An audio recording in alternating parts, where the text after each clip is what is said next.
Cartas de Paulo aos Coríntios. Saulo de Tarso, o apóstolo Paulo, é chamado por Jesus Cristo para ser apóstolo. Hoje a gente vai dar continuidade a partir do capítulo 7 até o versículo 11. Nós começamos no capítulo 7. O capítulo 7 é conselho sobre o casamento. Ali no versículo 1 e 2, ele está tratando acerca da moralidade e da importância do relacionamento conjugal.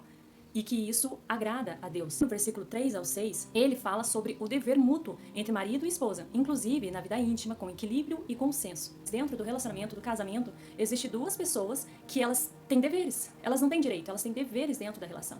E entre esses deveres, está ali a situação de ter equilíbrio, de um cuidar do outro, de respeitar, a situação do consenso. Eu queria fazer uma coisa, mas eu vou fazer outra porque meu marido achou por óbvio ou melhor fazer aquela outra coisa. Então, eu entrei num consenso com ele sobre aquilo. Muitas vezes o marido vai querer algo, mas ele vai ter que abrir mão para que essa esposa seja feito o que a esposa pediu. E na situação da vida íntima, que eles precisam ter o relacionamento, eles precisam estar em todo o tempo um cuidando do outro. Ali no versículo 7, Paulo, ele fala de cada um que recebeu um dom, e uns eles têm para o casamento, outros eles têm para estarem solteiros. E ainda tem o terceiro grupo, que é as pessoas por celibato. No versículo 10 a 11, ele orienta sobre a permanência no casamento. É um mandamento e que Deus deu esse mandamento. O mandamento do casamento, da unidade de marido e mulher junto ao Senhor Jesus Cristo. Então, o casamento ele não é feito somente ali da situação da felicidade, felizes para sempre, até que a morte os separe. Não. O casamento ele é feito de construção, de paciência, de companheirismo, para sempre até a volta do nosso Senhor. Uma mulher pode pedir divórcio? Ela pode. Tem algumas situações muito específicas, no momento que ela é deixada de lado, no momento que ela sofre um certo repúdio desse marido, quando ela não é assistida. E a outra situação, mulheres que acabam apanhando de seus parceiros, que a palavra em nenhum momento ela resguarda. Esse homem, quando ele se posiciona como uma pessoa que está machucando sua esposa, a parceira que ele levou para o altar e que ele prometeu diante de Deus que ia cuidar até que a morte os separe, essa pessoa ela não merece permanecer no casamento e logo mais precisa acontecer o divórcio. A mesma coisa funciona também para muitas mulheres que acabam que, por seus ideais, imaginando que elas podem fazer algumas coisas contra esse homem, contra a segurança desse homem, por muitas vezes fazer ali uma pressão psicológica, a própria traição e tudo. Esse homem pode vir a pedir o divórcio. Quando uma pessoa está traindo, ela está fazendo várias traições, não existe um arrependimento no coração dela. Ela já abandonou o parceiro. É um lar quando Cristo está ali. É um lar quando existem duas pessoas que em seus comportamentais elas estão lutando para estar junto. E ainda que existe uma situação de traição, ou existe uma situação assim entre problemáticas na família, ainda assim esse casal ele consegue ultrapassar isso com Deus. No capítulo 12 ao 16, Paulo ele trata dos casamentos mistos, ressaltando o testemunho cristão dentro do lar, que está exatamente falando acerca da pessoa quando ela vive um jugo desigual, pessoa cristã, e tem ali uma outra pessoa que tem alguma outra vertente de pensamento, entendimento de vida, do que ela entende como vivência de vida. Ele traz o ponto de que essa pessoa, ela por ela ser cristã, aquela outra pessoa que se une a ela é abençoado. E assim os filhos dessa unidade, desse casal, acabam sendo alcançados e sendo abençoados também. Mas certamente se essa pessoa que não é cristã, ela pediu o divórcio, então que dê o divórcio. Deus fala que essas pessoas deem o divórcio exatamente porque elas são filhas de Deus. Então não existe uma necessidade dessa pessoa ela ficar unida a alguém que simplesmente não quer construir, não quer seguir, não quer ter fidelidade ao matrimônio e aliança de um casamento. E logo mais ele também explica a situação. Como que você diz que você vai casar com uma pessoa que não é cristã e ela não vai se converter? E ela possa ser convertida. Isso não é impossível. Do versículo 18 ao 24, ele amplia esse princípio para todas as áreas da nossa vida. Deus deixa bem claro que como nós somos comprados, estamos só abaixo de Deus. Então, vocês precisam caminhar diante dos meus caminhos, dos meus preceitos, mas certamente se acontecer alguma injustiça, se acontecer alguma situação contra a vida de vocês, vocês permaneçam firmes, porque vocês são meu povo, vocês foram comprados. Nos versículos 25 a 31, Paulo, ele fala sobre o tempo presente, as circunstâncias da vida e a urgência espiritual. Conforme a imoralidade que ele estava vendo naquele contexto, naquela época, as pessoas, entregam os prazeres, entregam as bebidas, na qual não existia uma situação de fidelidade. As mulheres também estavam posicionadas em situação de traição, então não existia ali uma fidelidade, nem tanto vinda do homem, nem tanto vinda da mulher. Então é nesse público que ele está falando. É melhor que você, ao invés de você buscar um casamento, você fique solteiro. E você, mulher, ao invés de procurar um marido, que fique solteira também. Do versículo 32 ao 35, ele explica as diferenças de responsabilidade entre solteiros e casados. Tanto solteira quanto viúva, essas pessoas elas estão se dedicando totalmente a Deus. E a pessoa que ela está num casamento, ela acaba puxando para coisas do mundo porque ela quer agradar o parceiro, a esposa ou o esposo. E certamente não somente agrada a Deus, mas também tenta agradar a pessoa que está junto. Então nesse ponto o apóstolo lhe deixa bem claro ali a situação dessas diferenças de responsabilidade. Do versículo 36 ao 38, mas se a pessoa, você está ali no noivado, a pessoa pensa assim, eu não consigo ficar longe dessa pessoa. É bom que essa pessoa se case com essa pessoa. Porque já tem ali algo muito forte entre eles e você sente, eu creio que não é a pessoa para mim, é muito diferente, não se case. E aí o apóstolo vem com um martelo. Aqueles que se casam é ótimo, mas aqueles que não se casam é melhor ainda. E o capítulo ele acaba encerrando com os versículos 39 e 40, que acaba reafirmando a liberdade cristã acompanhada na direção do Espírito Santo. Essa é a minha opinião e eu acho que também tem o Espírito de Deus. Então aqui ele está querendo dizer que se a pessoa ela se torna viúva, né, vem a pessoa ali, o marido ou a esposa a morrer, é melhor que essa pessoa esteja só e permaneça viúva. Ela ter um interesse em casar, é melhor que ela se case com uma pessoa cristã. É o conselho que o apóstolo Paulo traz aqui. Agora nós vamos para o capítulo 8.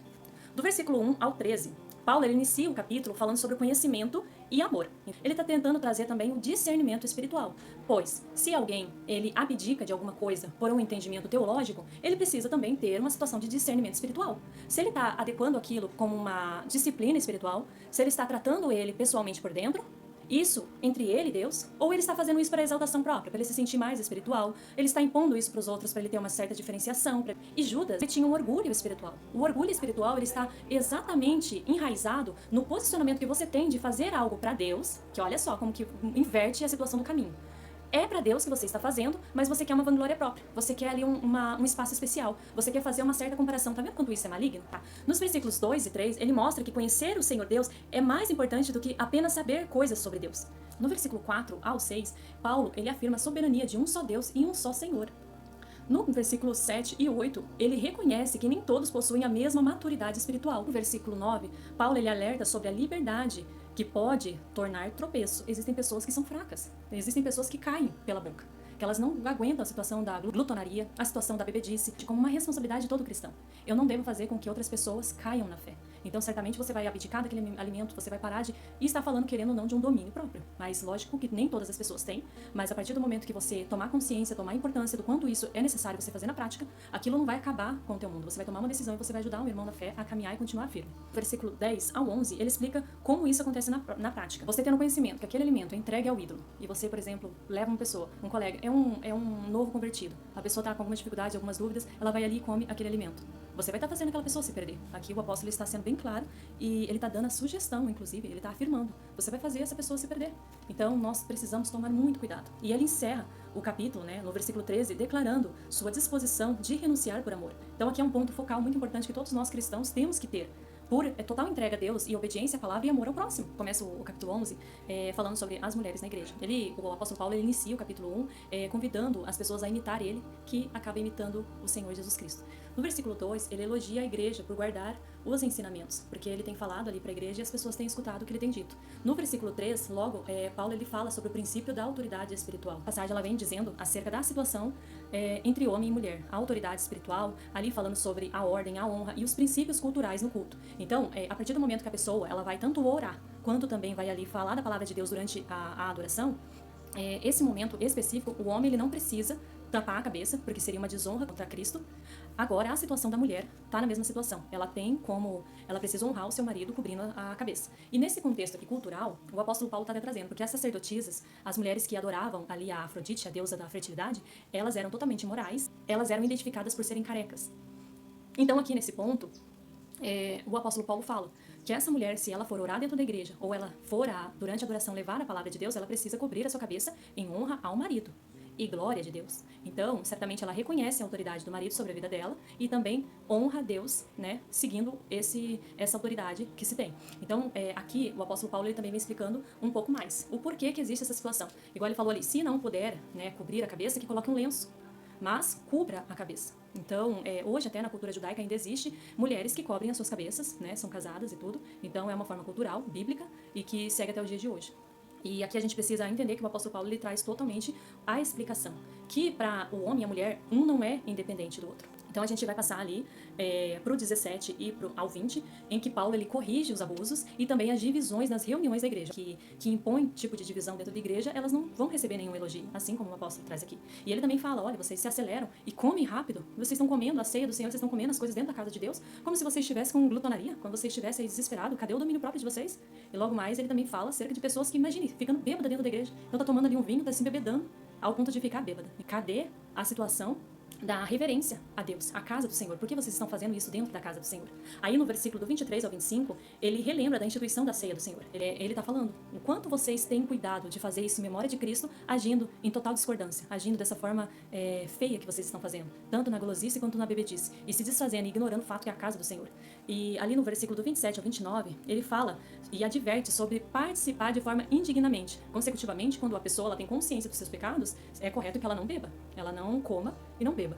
Porque tudo que é feito entre o pão e o vinho é em memória do Senhor Jesus Cristo. Então, quando você faz isso, você desonra a Deus e automaticamente você peca contra o seu próprio corpo. Porque da forma que vem, vai, de certa forma, como ele pode dizer ali, é o castigo pro próprio corpo. Vai acontecer o castigo, porque tem pecado ali. É ali um momento que você tem, né, pra observar e pra você tomar a decisão. Não vou tomar porque eu tô errada nisso aqui, é a melhor escolha que você faça. E o versículo 30 ao 32, Paulo fala das consequências espirituais da irreverência. E a gente fala que a pessoa não tem tremor e nem temor a Deus. O que é tremor? É a pessoa ela compreender que se ela comer esse pão, fazer alguma coisa equivocada, na situação da esperteza, maledicência, alguma coisa de raiz de amargura, essa pessoa ela vai estar se contaminando. Ali a situação do temor é que você precisa compreender que o Senhor Jesus Cristo é o dono da obra, é o cabeça da igreja, é o seu Salvador e Redentor. E logo você precisa respeitar o que foi, né, fundamentado pelo Senhor Deus por meio do seu Filho, o Senhor Jesus Cristo. E aí ele encerra o capítulo com esses versículos, né, chamando exatamente a igreja à ordem e ao cuidado mútuo à situação da ceia do Senhor.